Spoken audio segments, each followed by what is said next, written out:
Hi, this is our common bond and read along lesson 5.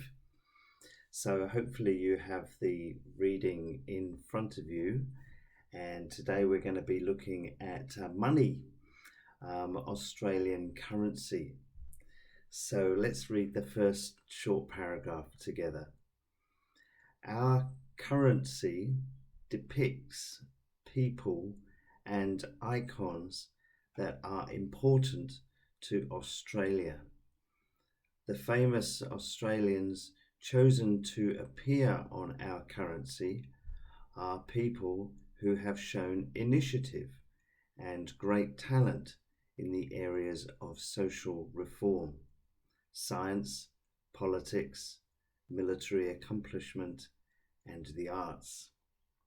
So, of course, you can pause this at any time. If there's any words you want to look up, of course, you're free to do that. Currency, of course, means money, and in that first sentence, depicts means shows. Our currency shows pictures of people and icons. So, symbols, an icon can be a symbol, it could be something that symbolizes one of our states or the country as a whole. Well, let's have a look at the money. So the first one we have is a $5 note, and it shows both old Parliament House and new Parliament House in Canberra. And then on the other side, where you've got a picture of Queen Elizabeth. Queen Elizabeth II is Australia's head of state. She is the Queen of Australia and of the United Kingdom and lives in England.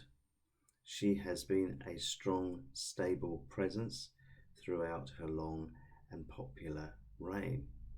So I'm from the UK, so she has been Queen there actually all my life. And there she is, rightly depicted on our $5 note. So if we now go to the $10 note, and we'll see that we have a picture here of somebody called Dame Mary Gilmore. So if you'd like to read this with me. Dame Mary Gilmore was an author, journalist, poet, and campaigner for social reform.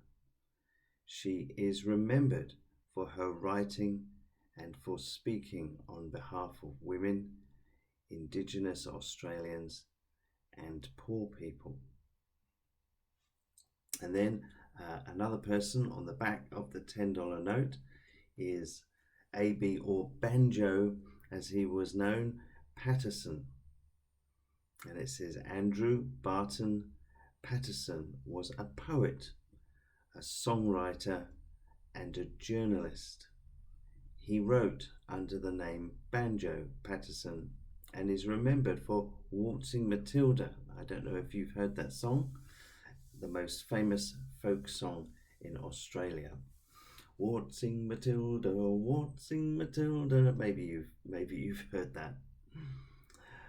And then the $20 note, going down a bit further, and now we have a picture of the Reverend John Flynn. So read this with me. Reverend John Flynn began the world's first airborne medical service, the Royal Flying Doctor Service of Australia. He is remembered for saving many lives by bringing health services to remote areas of Australia. Excuse me. And then on the other side of the $20 note is Mary Ryby or Ryby. Mary Ryby, it says, was a pioneer businesswoman in the colony of New South Wales. After arriving in Australia as a teenage convict settler, she became a respected leader in the community. She would have an interesting story, wouldn't she? It'll be interesting to find out more about her. Then we have Edith Cowan, and reading there it says Edith Cowan was a social worker, politician, and feminist. She was the first female elected to any Australian parliament.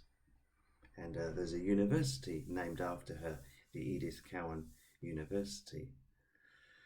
So that's on one side of the $50 note. And then on the other side of the $50 note, we have David Yunapon. And reading with me, David Yunapon was a writer, public speaker, and inventor. He is remembered for his contributions to science and literature, and for improving the conditions of Aboriginal people. And so our last sample of money we have there is the $100 note. And reading the next part, Sir John Monash was an engineer, administrator, and one of Australia's greatest military commanders. He is remembered for his leadership, intelligence, and eloquence. Eloquence means how you speak, being able to speak well. And on the other side, last one, Dame Nellie Melba was a world-famous soprano, a singer, known around the world as the Queen of Song. She was the first Australian singer to become internationally renowned. So that's the end of our readings for this. There are plenty of other readings on the site, so do dive into those. And see you next time.